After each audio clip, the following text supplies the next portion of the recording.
Pessoal, sejam bem-vindos ao nosso canal Playzone. Eu me chamo Galk. Antes de começar, gostaria de pedir que se inscrevesse no canal, ativasse o sininho para que não perca as notificações e deixasse o seu like. É muito importante. Hoje iremos analisar o capítulo mais recente de Kagura-Bate. Numa batalha totalmente emocionante, Sojo e Chihiro se degladiaram por minutos, onde um milésimo de segundo poderia ali decidir quem era o vitorioso.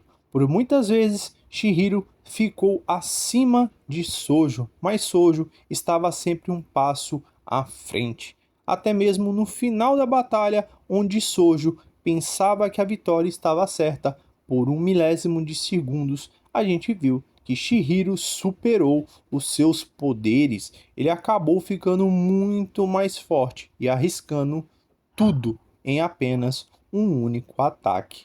Chihiro então conseguiu desmantelar e destruir a Koregumo com um golpe poderoso. E esse golpe acabou acertando Sojo em cheio e o fez perder essa grande batalha. Soji então acabou se precipitando. Ele deixou que acúmulo de carga seja dobrado no ataque da Kuregumo. Isso acabou ali sobrecarregando o seu corpo e o deixando mais lento. Então Chihiro aproveitou desse momento em que Sojo estava tentando finalizar a batalha com um ataque decisivo, utilizando o seu ataque mais poderoso. Então Sojo acabou percebendo que, além de sofrer um ataque, ele também tinha quebrado a espada Kuregumo. Sojo diz que a espada o traiu, que a espada ficou ao lado de Chihiro, né, a Kuregumo, né? Então, mas Chihiro diz que não, que a Kuregumo acabou reconhecendo Sojo como seu portador. Por que que ele fala isso? Porque Sojo conseguia usar todas as habilidades ali que a espada poderia usar, né? Os 3 ataques ali que eles poderiam ser combinados. E só um portador, né, reconhecido pela espada conseguiria utilizar ali a extensão desses poderes no nível máximo, e o Sojo conseguia. A única coisa que o Sojo acabou ali, né, se atrapalhando e se sobrecarregando com aquele ataque. E o Chihiro acabou aproveitando essa oportunidade por acabar conhecendo todos os tipos de espadas e as suas características específicas, ali as suas vantagens e suas desvantagens. Nesse momento, então, Shiba acaba sentindo a presença de alguém. Ele olha para trás e não vê ninguém no portão, mas vemos o reflexo de alguém que estava ali. Se a gente der um zoom naquele quadradinho, aquela pessoa é muito parecida com um mago, um daqueles que atacaram o pai de Rokuhira. Então, provavelmente, Sojo tinha ligação com os magos e o mago ele poderia estar levando ali naquela maleta uma das espadas mágicas. Shiba então fica muito intrigado com aquela situação. Shiba observa atentamente Sojo rastejando nas escadas e no sentido ali o seu laboratório, né? Ele pergunta: será que a gente não deveria matar ele logo? Ele não vai conseguir sobreviver por muito tempo com aquele corte em seu abdômen. E ele fala: não, a gente já conseguiu as informações que precisa. Deixe ele ir. Uma hora ele vai acabar morrendo. Então vemos que Charu está preocupada com Chihiro. Nesse momento, a garota atentamente pergunta a Chihiro a sua mão. Deixa eu ver, né? Deixa eu tentar curá-la novamente, como eu fiz da última vez. Sojo então rasteja para dentro de seu laboratório. Aos trancos e barrancos, Sojo acaba chegando ali aonde está a pedra que dá origem às espadas mágicas. O que Sojo está pensando nesse momento? Sojo ainda não se deu por vencido. Sojo então, consumido pelo seu ego, amargo da derrota, não pensa em desistir. ele quer acabar com Chihiro de qualquer jeito e continuar vivendo. Ele está lutando pela sua vida. Soji então quebra o vidro ali do laboratório onde continha a pedra mágica, a agarra com a sua mão e diz que, como ele já dominou os princípios da espada mágica, que agora ele consegue manipular a pedra. Então ele acumula um pouco de Zenryoku na mão, ali a energia que é transferida, né, do corpo humano para a espada, assim transformando, né, o poder da espada em habilidades e acaba colocando isso na pedra. Automaticamente ele tenta dominar a pedra, fazendo com que o seu próprio corpo possa virar uma arma. E ele diz que, nesse momento, ele triunfará e assim sairá vitorioso. Mas acaba acontecendo algo inevitável. O princípio e a arrogância de Sojo acabam fazendo com que a sua morte seja inevitável. O poder contido na pedra mágica é gigantesco e ele acaba destruindo o corpo de Sojo por completo. Então também nesse momento a gente vê que a Charu, né, ela não consegue ali usar os seus poderes perfeitamente, né? Ela tentou ajudar o Chihiro, curar o seu braço ali, né, restaurar o seu braço por completo, mas ela não conseguiu. Ela provavelmente ela só conseguiu ali fazer os primeiros socorros. Por quê? Porque a gente vê que ela conseguiu ali parcialmente ali, né, parar o sangramento, né, com a ajuda de Shiba. Então, isso pode demorar mais, né? Ela pode demorar mais para aprender a usar o tipo de poder, já que é quando ela quer ajudar que o poder, né, dela acaba se sendo muito eficaz, né? Então a gente também acaba vendo ali a questão do Sojo, né? Ao tocar a pedra, ele sente que não teve conexão com essa pedra. Então ele também perguntou o que faltava, já que quando ele tocou, o poder da pedra acabou estilhaçando todo o seu corpo. Então a gente vê que os últimos pensamentos de Sojo ao tocar a pedra foi que a pedra mágica que estava contida ali, né, por ele, né, no laboratório, também acabou ficando a favor de Chihiro, né, porque há uma conexão com a espada. Isso a gente já entende, né? O portador e a espada, eles têm uma conexão. E quanto maior é essa conexão, conforme os sentimentos do portador, a gente tem ali uma liberação de poder muito maior. Então, o Sojo entendeu que aquela pedra mágica, ela acabou ficando a favor do Chihiro, por isso que ela não lhe concedeu o poder para ele poder voltar a combater o Chihiro. E com isso, a gente também acaba vendo que todo o laboratório onde o Sojo mantinha a garota presa e era um de seus esconderijos, acabou explodindo e pegando fogo. E depois de um certo tempo, né, ali a gente vê que as autoridades foram até o local e acabaram achando ali os restos mortais de Sojo em meio aos escombros, né? Então a gente também acaba vendo ali que o Chihiro ele não conseguiu ainda se aproximar ali do poder do seu pai, que era o portador das espadas mágicas e também o criador. Ele simplesmente conseguiu derrotar Sojo. Por quê? Porque ele usou toda a força dele que ele tinha naquele momento para desferir um único ataque certeiro. E com isso, ele acabou saindo vitorioso nessa luta, mas acabou também perdendo, né? A gente viu que por um milésimo de segundo ele não poderia ter perdido, mas no final ele acabou perdendo também, porque ele acabou perdendo um braço, ele não saiu totalmente ileso. Foi uma vitória ali, né, parcial. Após os acontecimentos na cidade e a luta de Sojo contra Chihiro, onde Chihiro acabou derrotando Sojo, ali a gente vê uma reunião na sede da Kamunabe.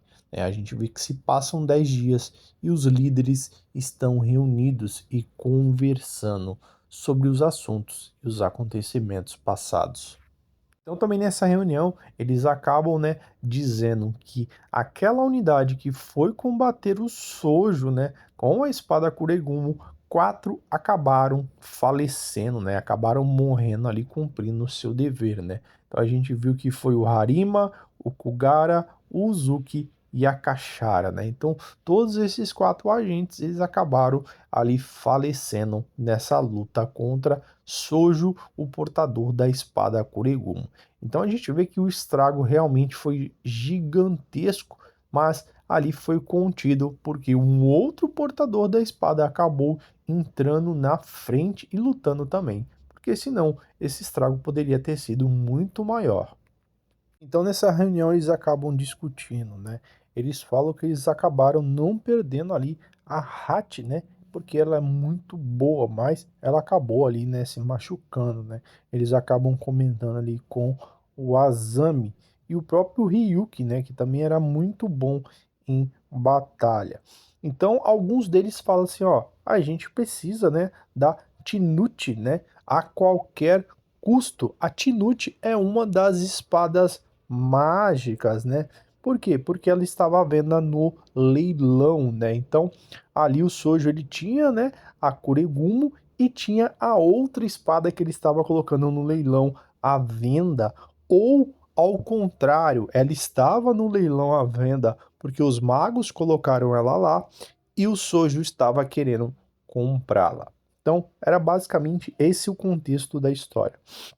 Então a gente também ali tem também a questão de agora, né, nesse momento, eles serem dono da Kuregumo, né? Então a Kabunabe ela acabou se tornando a detentora da Kuregumo. E eles querem usar isso para quê? Para que um dos soldados deles ali possa ser o portador ali da Kuregumo, né? Então essa questão ela é muito óbvia, né?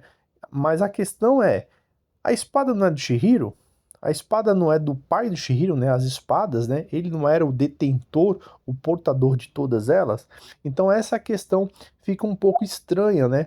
Agora deles derrotarem o Sojo, já que não foram eles, né? Foram basicamente o Shihiro, então a espada deveria voltar para a mão do Shihiro. Mas aqui a gente vê que a Kamunabe, né, por ela ser uma organização que defende a população e ela quer estar à frente de tudo, ela quer ser detentora da própria Kuregum para poder usufruir, né, dos poderes da Kuregum e de um dos seus soldados, né, fiel, para poder combater as outras espadas e o crime, né? Então a gente vê que isso é muito óbvio aqui.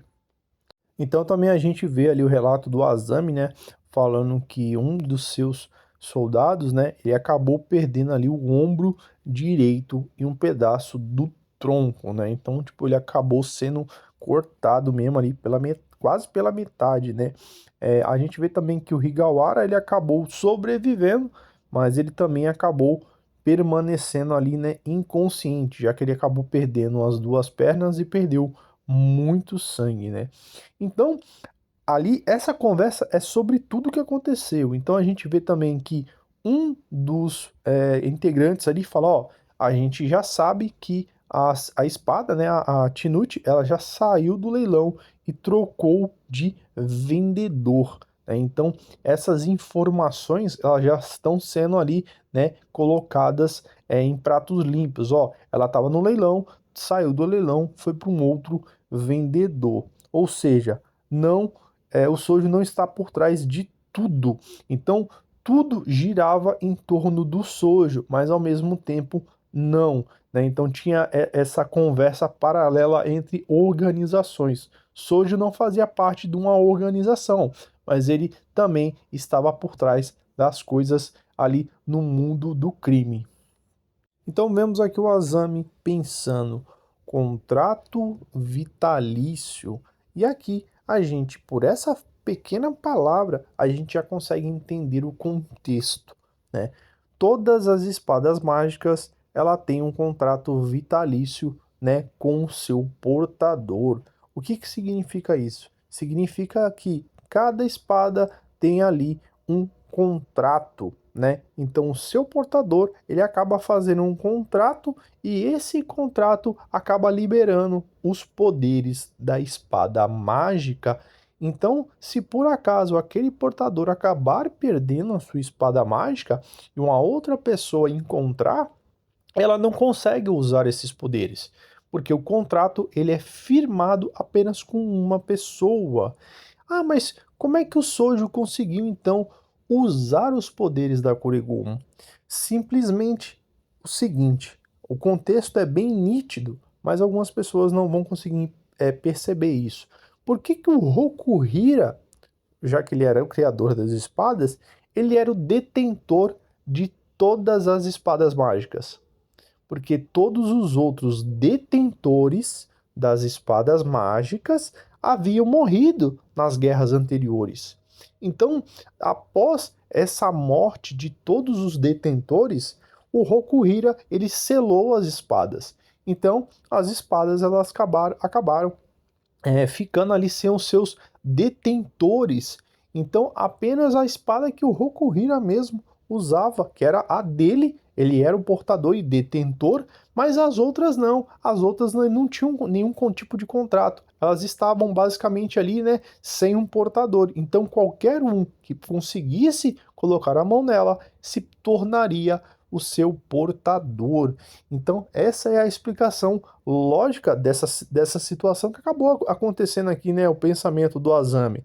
Então, por isso o Rokuhira fez isso lá atrás, quando ele criou as espadas, que cada espada tinha ali que ter um portador para poder utilizar o seu potencial destrutivo 100%, né? Com um contrato. Senão, não conseguia fazer nada. Então, é isso que a Kamunabi vai fazer nesse momento.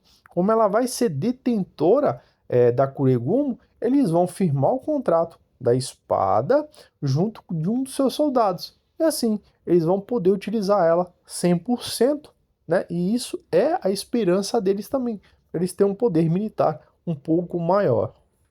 Então a gente vê que nessa reunião também eles acabam falando ali de Shihiro, né? E a gente vê que o Shihiro tá ali hospitalizado, né? Todo remendado, né? E a gente vê também que ele tá sem um braço direito, né? Então a gente vê que eles acabam falando o seguinte, ó, mas a gente não é detentor da espada. Aí os caras, como assim? É porque quem matou o Sojo não foi a gente, não foi a Kabunabe, não foi os nossos soldados. Foi um cara chamado Rokuhira Shihiro, que diz e alega ser filho do Rokuhira, o detentor de todas as espadas. E ele também é detentor de uma espada, a sétima espada, que não foi mencionada em nenhum lugar. Então, qual é o problema da Kabunagi com o Shihiro agora nesse momento? O Shihiro, ele é o detentor, por assim dizer, filho do Rokuhiro. Então ele tem direito a todas as espadas. Ele tem que deter o poder delas, né? Então ele pode ali requerer todas as espadas para ele, né? Agora, se a Kabunagi fosse, vamos supor, né? Se o Shihiro morresse e eles matassem ali o Sojo, eles deteriam o poder. Então eles poderiam usufruir da espada a bel prazer, né? Propriamente a Kuregumo, a Shinushi, entre outras espadas. Só que a questão aqui é que eles não vão poder usufruir sem pedir a permissão do Shihiro. Então é isso que a gente vai ter que perceber aqui no enredo da história. Se a Kabunagi ela vai pedir o poder do Shihiro emprestado, né? Tipo, ó, a gente pode usar a espada? Você permite isso? Ou eles vão tomar à força esse poder do Shihiro, né? Porque se eles tentarem tomar à força a espada do Shihiro, isso pode acabar ali virando uma guerra eminente. Mas eu acho que isso não vai acontecer porque o próprio Azami, né, é amigo de Shihiro e era amigo também da família de Shihiro. Então a gente vê que as coisas acabaram se complicando ainda mais, né? Porque na reunião eles falam que eles vasculharam o castelo ali, né? O esconderijo do Sojo atrás da espada. E não acharam. Por que que não acharam?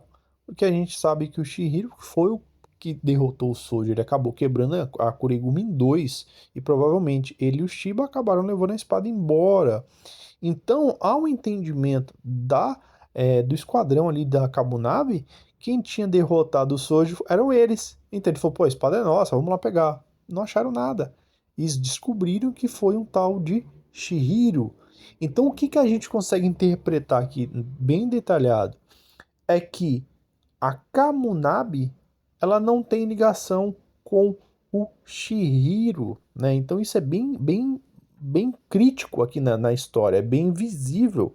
Eles não sabem quem é o Shihiro Hokuhira. Eles sabem quem é o criador das espadas, o Hokuhira, mas eles não sabem que o Hokuhira, Shihiro, né? O pai Hokuhira tinha um filho que se chamava Shihiro. Eles não sabem. O único que sabe é o Shiba, o Azami e algumas outras pessoas. Então, o Azami também, ele não contou isso para Kabunabe. Ele guarda em segredo essa informação. Então a gente vê que ele acaba indo até o hospital lá e falando, puta, cara, deu um problema aí, né? Foi um tal de Shihiro que matou o Sojo. Aí ele acaba falando, pô, foi mal, viu? Não tem o que fazer. Aí a gente vê que indiretamente ele já fala pro Azami o seguinte, ele, ó, eu que peguei a espada, mas eu não quero que vocês usem as espadas indiscriminadamente, né, por aí, usando o poder dela a bel prazer. Eu peguei, eu vou guardar, eu sou o detentor. Aí ele fala e deixa bem claro que por ele as espadas nem tinham sido criadas, né? Então a gente vê que realmente o Shihiro não gosta, né, de ter que usar a força ali para acabar resolvendo os problemas, porque ele sabe que as espadas têm um poder de destruição enorme e isso pode afetar a sociedade de mil maneiras. Então, voltando para a reunião, a gente vê que né, dos líderes ali da Kabunabe acaba indagando, né, o Azami, perguntando assim: você sabe sobre algo, não sabe? Sobre quem é esse filho do Rokuhira? Essa relação da sétima espada? Você sabe, não sabe? Aí ele acaba, tipo, o Adame olhando pro lado assim. Por quê? Porque eles, né, as pessoas que estão na reunião, eles não sabem da origem do Shihiro. Eles sabem da origem do Rokuhira, do criador da espada. Mas o Azami, entre outras pessoas, eles acabaram ali defendendo a família Rokuhira em segredo, né? Então, tipo assim, eles estão indagando o Azami porque eles falam bem assim que o Azami tem culpa no roubo das espadas. Não só o Azami, né? Como as pessoas que defendiam ali a família do Rokuhira. Então ele fala, ó, vocês esconderam esse segredo e todos vocês têm culpa. E, pô, mas qual é a verdadeira origem dele? Você sabe? Então o cara indaga o Azami ao erro, né, para ele poder falar alguma coisa. E ele acaba ficando neutro ali, ele não fala nada. Mas mesmo assim, ele acaba sendo indagado não só por uma pessoa, mas pelas outras pessoas que estão dentro da reunião. Aí nisso, um deles acaba falando: foi necessário para evitar que pessoas como você colocassem a mão nas espadas mágicas. Então a gente vê que dentro daquela reunião existem pessoas que estão do lado do Rokuhira e pessoas que não estão do lado do Rokuhira. Pessoas que querem deter o poder, né, que gostariam de ter a espada para usar como um poder militar. E outras pessoas que não queriam que as espadas, né, fossem usadas ali para poderio militar, e sim elas ficassem escondidas da sociedade, para que nem ninguém usasse. Então a gente vê que um desses cara é apoiador, né, do Rokuhira, por isso eles protegeram a família em segredo. E aí teve uma pessoa que acaba falando, ó, já chega dessa conversa aqui, isso é um basta, né? Cada um a gente apoia de um jeito e a gente queria evitar que as espadas fossem roubadas. Por isso a gente manteve a família em segredo. Então, ainda dentro da reunião, eles acabam alegando o seguinte: será necessário encontrar e entrar em contato com Shihiro Rokuhira para conseguirmos a posse da Kuregumo e da sétima espada. Por que isso? Por que eles estão querendo as espadas agora? né? Por quê? Porque eles necessitam de poder militar para combater as outras espadas. Por quê? Porque assim, sem as espadas eles não vão conseguir, eles vão simplesmente ser dizimados. Então aqui eles estão ordenando, né, a retirada das espadas do Rokuhira, né, do Shihiro ali. Então simplesmente eles vão declarar ali posse, né? Ele falou, ó, eu quero as espadas para a gente poder combater as outras espadas. E com isso eles vão colocar ali o seu melhor, né, o seu melhor soldado, né, que é um cara chamado Iyuki, né? Então Ryuki é o cara que está sentado ali, o melhor guerreiro e mais forte da Kamunagi, né? Então a gente vê que tudo isso foi ali conversado dentro da reunião. E ali o Asami, né, ele ficou basicamente, né, ouvindo tudo aquilo e depois foi até o hospital, né? Por quê? Porque ele vai ter essa conversa ali possivelmente com o Chihiro e com o Shiba. E a gente vai ver o desenrolar, né, dessa situação mais pra frente. Então as pessoas deixam bem claro que eles vão mandar agora o seu melhor soldado, né, o Ryuki, né?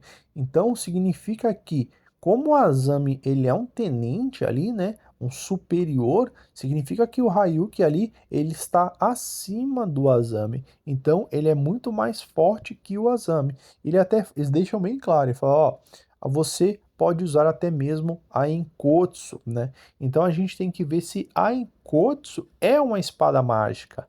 Por que que a gente tem que pensar desse jeito? Porque a gente tem que pensar que como foram várias espadas que foram roubadas, provavelmente a Kabunagi ela já tenha recuperado algumas, ou alguma espada. Provavelmente a Enkotsu, né, eles podem ter recuperado, e agora eles precisam de mais espadas para poder usufruir, né, desse poderio militar. E assim terminamos a nossa análise do capítulo mais recente de Kagura-Bate. Fiquem atentos aos próximos capítulos que certamente traremos mais novidades e revelações. Eu vou ficando por aqui. Até mais.